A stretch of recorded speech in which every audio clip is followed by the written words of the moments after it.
Hello student, आप सभी का स्वागत है आपके अपने चैनल पढ़ाई वाला में। और हाँ, आप सभी कैसे हैं? आई होप आप सभी बहुत अच्छे होंगे, मस्त होंगे, स्वस्थ होंगे और अपने पढ़ाई और अपने परिवार का अच्छे से ख्याल रख रहे होंगे। तो देखिए, पढ़ाई और परिवार के साथ ये भी याद रखना है कि आपके एग्जाम बहुत ही निकट है।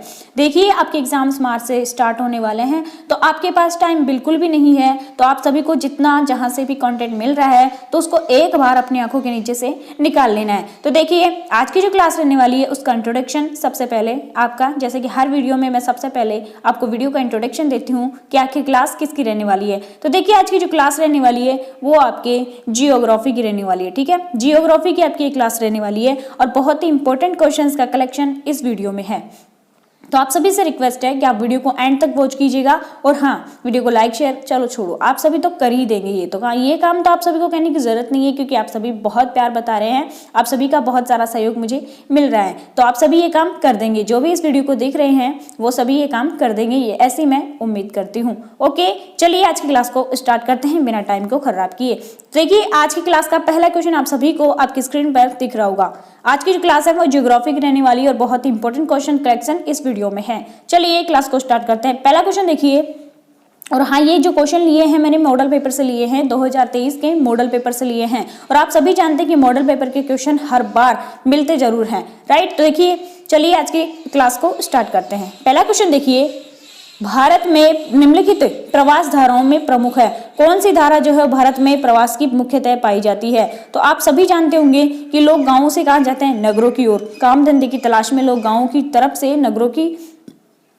ओर से नगरों की तरफ जाते हैं, राइट। तो ऑप्शन नंबर बी जो होगा इसमें करेक्ट आंसर होगा। अब मैं आपको बता दूं कि ग्रामीण से ग्रामीण प्रवास क्या होता है। तो देखिए, इन सभी की भी डेफिनेशन आपको बता देती हूँ एक बार कि ग्रामीण से ग्रामीण प्रवास क्या होता है, जब गाँवों से लोग गाँव की तरफ ही जाते हैं। ठीक है, मान लीजिए एक गांव है, ठीक है, ये दो गांव है मान लीजिए, ठीक है, ये पहला गांव और ये दूसरा गांव। यहां से लोग जा रहे हैं यहां पर काम धंधे की तलाश में, ठीक है, क्योंकि ये गांव छोटा है और इसमें इतना विकास नहीं है। मान लीजिए ये गांव बहुत बड़ा है और इसमें विकास भी बहुत ज्यादा है, ठीक है, तो इसमें रोजगार के अवसर हैं, तो लोग यहां से यहां जा रहे हैं। तो इसका मतलब क्या है? ग्रामीण से ग्रामीण की तरफ जा रहे हैं। और दूसरा देखिए, दूसरी जो ग्रामीण से नगरीय है, तो आप जानते ही हैं गांवों से लोग नगरों की तरफ जाते हैं, ठीक है, विलेज टू सिटी की तरफ जाते हैं। तो वहां नगरों में तो बहुत सारे रोजगार के अवसर होते हैं, तो इस वजह से लोग गांव से नगरों की तरफ जाते हैं। और नगरों से ग्रामीण ऐसा तो भाई बहुत कम होता है कि नगरों से, ठीक है, सिटीज से लोग विलेज में आए, ठीक है, ये तो बहुत कम होता है। तो इसका मतलब क्या होता है? देखिए, जैसे अमेरिका, रूस ऐसे देश है ना,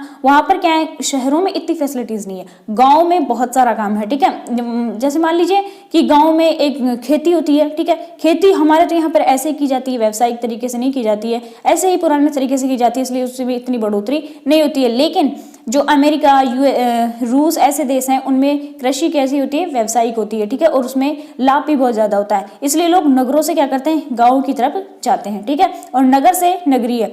तो ये तो आप सभी जानते हैं कि शहरों से शहरों, एक शहर में अगर सुविधाएं कम है तो दूसरे शहर में अगर रोजगार के अवसर ज्यादा है तो वहां जाना लोग ज्यादा पसंद करेंगे। तो आप सभी, आई होप इन चारों की परिभाषाएं आप जान गए होंगे, लेकिन इसका जो राइट आंसर है वो ऑप्शन नंबर बी है। चलिए नेक्स्ट क्वेश्चन देखते हैं। फूलों की कृषि को खालिस्तान कहते हैं। फूलों की कृषि को क्या कहते हैं? फ्लोरिकल्चर। ऑप्शन नंबर बी आपका करेक्ट होगा, फ्लोरिकल्चर फूलों की कृषि को कहते हैं। ऑप्शन नंबर सी जो है वो आपका करेक्ट आंसर होगा। चलिए नेक्स्ट क्वेश्चन देखते हैं। तीसरा क्वेश्चन देखिए, निम्नलिखित नगरों में कौन सा नगर नदी के तट पर नहीं है? आगरा तो है, पटना भी है, Bhopal. Option number C will be right answer होगा। भोपाल जो है वो किसी भी नदी के किनारे स्थित नहीं है, तो आपका जो ऑप्शन नंबर सी है वो करेक्ट आंसर होगा। चलिए नेक्स्ट क्वेश्चन देखते हैं। चौथा क्वेश्चन देखिए, दक्षिण अमेरिका के शीतोष्ण घास के क्षेत्र कहलाते हैं? प्रियरीज, पंपास, बिल्कुल ऑप्शन नंबर बी जो होगा वो करेक्ट होगा। दक्षिण अमेरिका की जो शीतोष्ण घास के मैदान हैं उनको हम पंपास कहते हैं, और ऑस्ट्रेलिया में क्या कहते हैं? डाउन्स कहते हैं, ठीक है, और अर्जेंटीना में क्या कहते हैं? स्टेपीज कहते हैं, और अफ्रीका में क्या कहते हैं? प्रियरीज कहते हैं, ठीक है। तो ऑप्शन नंबर बी इसका करेक्ट आंसर होगा। चलिए नेक्स्ट क्वेश्चन देखते हैं। देखिए, नेक्स्ट क्वेश्चन कराने से पहले आप सभी को मैं बता दूं आपकी एग्जाम बहुत निकट है और ये मॉडल पेपर के क्वेश्चन है, तो आप सभी को रट लेने हैं, ठीक है। पांचवा क्वेश्चन देखिए, विश्व का सबसे अधिक कपास उत्पादक देश है, कौन सा है? तो चाइना है, ठीक है, चाइना। जो रेशम मार्ग गुजरते थे वो भी आपके चाइना से ही गुजरते थे, और चाइना में कपास का अत्यधिक उत्पादन होने के कारण ही चाइना पहले स्थान पर है, ठीक है। चलिए नेक्स्ट क्वेश्चन। निम्नलिखित नगरों में कौन सा भारत का पिट्सबर्ग कहलाता है? देखिए पिट्सबर्ग की कहानी सुना दूं आपको। पिट्सबर्ग लोहे के लिए फेमस है, ठीक है, और ये कहाँ पर है? अमेरिका में है। अमेरिका में एक स्थान है जहाँ का नाम ही पिट्सबर्ग है और वहाँ पर लोहा बहुत ज्यादा मात्रा में निकलता है। तो इसकी तुलना हमारे भारत के कौन से शहर से की जाती है? तो आप सभी को पता है कि हमारे भारत में सबसे ज्यादा लोहा कहाँ निकलता है? जमशेदपुर। तो ऑप्शन नंबर बी जो है वो करेक्ट आंसर होगा, ठीक है। Option number B will be right answer होगा आप सभी का। चलिए नेक्स्ट क्वेश्चन देखते हैं। निम्नलिखित में से किस क्षेत्र को से एस्किमो संबंधित है? देखिए मैं आपको बता दूं कि एस्किमो क्या है। सॉरी, देखिए एस्किमो क्या है? एस्किमो एक जनजाति है, ठीक है, और ऐसी जनजाति है जो कच्चे माल को खाती है, ठीक है। एस्किमो कच्चे माल को खाती है। एस्किमो का मतलब ही क्या होता है? कच्चे माल को खाने वाला, ठीक है। तो इसका जो राइट आंसर होगा, एस्किमो कहाँ रहती है? तो अलास्का में रहती है। और अलास्का कहाँ है आपके? रूस में। अलास्का आपके कहाँ पर है? रूस में है। अलास्का में रहती है एस्किमो जनजाति बहुत है, ठीक है। चलिए नेक्स्ट क्वेश्चन। भारत के निम्नलिखित बंदरगाहों में से कौन सा ओडिशा तट पर स्थित है? तो आप सभी को पता है पारादीप जो है वो आपके ओडिशा में स्थित है। हल्दिया आपके कोलकाता में है, मुंबई आपके महाराष्ट्र में है और विशाखापट्टनम आपके आंध्र प्रदेश में है। तो पारादीप आपके ओडिशा में हो गया। चलिए नेक्स्ट क्वेश्चन देखते हैं। निम्नलिखित में से किस देश की जनसंख्या सबसे अधिक है? तो आपको सभी को पता है कि वैसे तो अगर जनसंख्या की बात करें तो जनसंख्या सबसे ज्यादा किस देश में है? तो आपके चाइना में है, ठीक है, चीन में है सबसे ज्यादा। लेकिन आपको यहाँ पूछा है, ये चारों ऑप्शन दिए हैं आपको, इनमें से आपको पूछा है, तो इनमें से आपके ऑप्शन नंबर ए करेक्ट हो जाएगा। यूएसए में आपके सबसे ज्यादा जनसंख्या है इन चारों में, ठीक है। चलिए नेक्स्ट क्वेश्चन। निम्नलिखित में से कौन सा सही नहीं है? ठीक है, कौन सा नहीं है? ठीक है, पिट्सबर्ग लोहे के लिए ये बिल्कुल राइट है, बोकारो लोहे इस्पात के लिए सही है, और कैलिफोर्निया ये लोहे इस्पात के लिए नहीं है। कैलिफोर्निया में लोहे इस्पात नहीं पाया जाता है, ये युग्म आपके गलत है, ठीक है। तो option number C will be right answer होगा। चलिए नेक्स्ट क्वेश्चन। आप सभी को कमेंट करके बताना है कि आपको क्वेश्चन कैसे लगे और हाँ आप कितने क्वेश्चंस का आंसर कर पाए, ताकि मुझे पता चले कि आपकी तैयारी कैसे चल रही है, ठीक है। तो आप सभी कमेंट करके जरूर बताएं।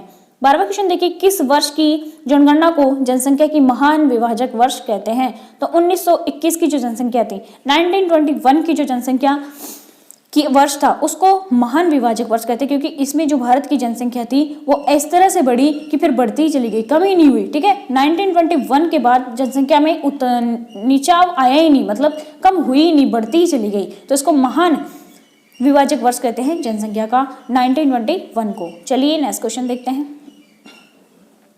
निम्नलिखित में से किसमें कहवा, चाय व रबड़ जैसी फसलें उगाई जाती है? निर्वाहन कृषि नहीं, बागानी कृषि, मिश्रित कृषि या फिर वाणिज्य कृषि। आप सभी को पता है कि निर्वाहन कृषि कैसी होती है? दो प्रकार की होती है, एक तो चावल प्रधान निर्वाहन कृषि होती है और एक आपके चावल रहित निर्वाहन कृषि होती है। चावल प्रधान जो होती है उसमें चावलों की कृषि बहुत ज्यादा की जाती है, और चावल रहित होती है उसमें चावल नहीं उगाए जाते हैं, ठीक है, और शुष्क क्षेत्रों में की जाती है। और बागानी कृषि आप सभी को पता है कि बागान बहुत बड़े बड़े बागान होते हैं, उनमें कृषि की जाती है।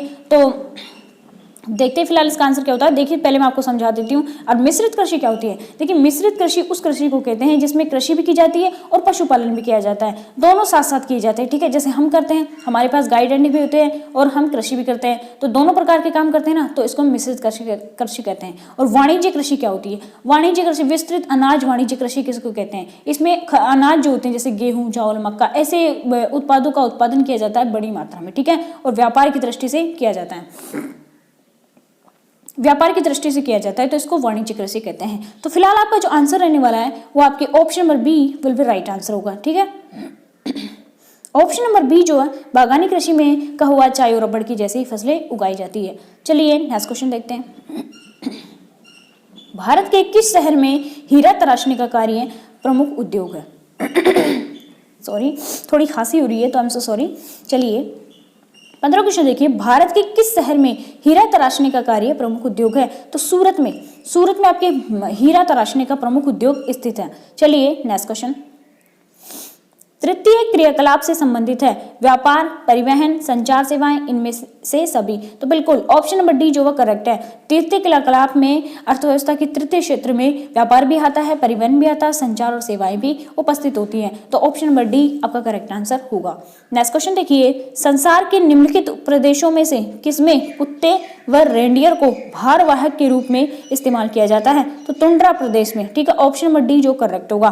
टुंड्रा प्रदेश में क्या होता है, वहां पे इतनी टेक्नोलॉजी नहीं है अभी तक, तो अभी तक कुत्तों और रेंडियर ये जो जानवर हैं इन्हीं को भारवाहक के रूप में प्रयोग किया जाता है। चलिए नेक्स्ट क्वेश्चन 18 क्वेश्चन देखिए, साइबेरियन रेल मार्ग खालिस्तान में स्थित है। तो कहां पर स्थित है साइबेरियन रेल मार्ग? तो आपके यूरोप में स्थित है, ठीक है, यूरोप में। ऑप्शन नंबर बी ए जो होगा वो करेक्ट आंसर होने वाला है आपका। तो यूरोप में ये स्थित है, ऑप्शन नंबर ए आपका करेक्ट आंसर होगा। चलिए नेक्स्ट क्वेश्चन 19वां क्वेश्चन देखो, बिहार में अति जलदोहन से किस तत्व का संकेंद्रण बढ़ा है? तो आर्सेनिक का संकेंद्रण बढ़ा है। और राजस्थान में अत्यधिक जलदोहन के कारण किसका संकेंद्रण बढ़ा है? तो वो आपके फ्लोराइड का बढ़ा। आपको कहते हुए सुना होगा ना लोगों को कि पानी में बहुत ज्यादा फ्लोराइड आ रहा है, तो वो आपके एक संकेंद्रण है, ठीक है, एक बहुत ही नशीला या जहरीला तत्व है जिसका संकेंद्रण अत्यधिक भूमिगत जल के अत्यधिक जलदोहन के कारण होता है, ठीक है। तो बिहार में आपके आर्सेनिक तत्व का सबसे ज्यादा संकेंद्रण बढ़ रहा है। 20वां क्वेश्चन देखिए, बादाम पहाड़ किस खनिज के लिए प्रसिद्ध है? तो बादाम जो पहाड़ है वो आपके किस खनिज के लिए प्रसिद्ध है? तो आपके लोहा के लिए, ठीक है, ऑप्शन नंबर बी करेक्ट होगा। देखिए इस क्वेश्चन में थोड़ा डाउट है तो आप सभी एक बार देख लीजिएगा। अगर आपको सही आंसर पता है इसका तो आप कमेंट बॉक्स में जरूर लिखिएगा, वरना मेरी तरफ से तो इसका आंसर जो होगा वो लोहा ही होगा, ठीक है। चलिए नेक्स्ट क्वेश्चन। तो आज की क्लास यहीं तक। आई होप आप सभी को क्लास अच्छी लगी होगी। अगर क्लास अच्छी लगी है तो प्लीज़ क्लास को लाइक कीजिए, शेयर कीजिए और हाँ, चैनल को सब्सक्राइब करना कभी ना भूलें, क्योंकि 2 क्लासें मेरी डेली बेसिस पे आप सभी के लिए उपलब्ध होती है इस चैनल पर, ठीक है, एक सुबह और एक शाम को। तो आप सभी का एग्जाम बहुत ही निकट है, तो आप सभी चैनल को सब्सक्राइब कर लीजिए ताकि आप क्लास का नोटिफिकेशन पा सके और क्लास को टाइम से देख सके। तो अगले वीडियो का वेट कीजिएगा। इस वीडियो में इतना ही। जय हिंद, जय भारत, वंदे मातरम।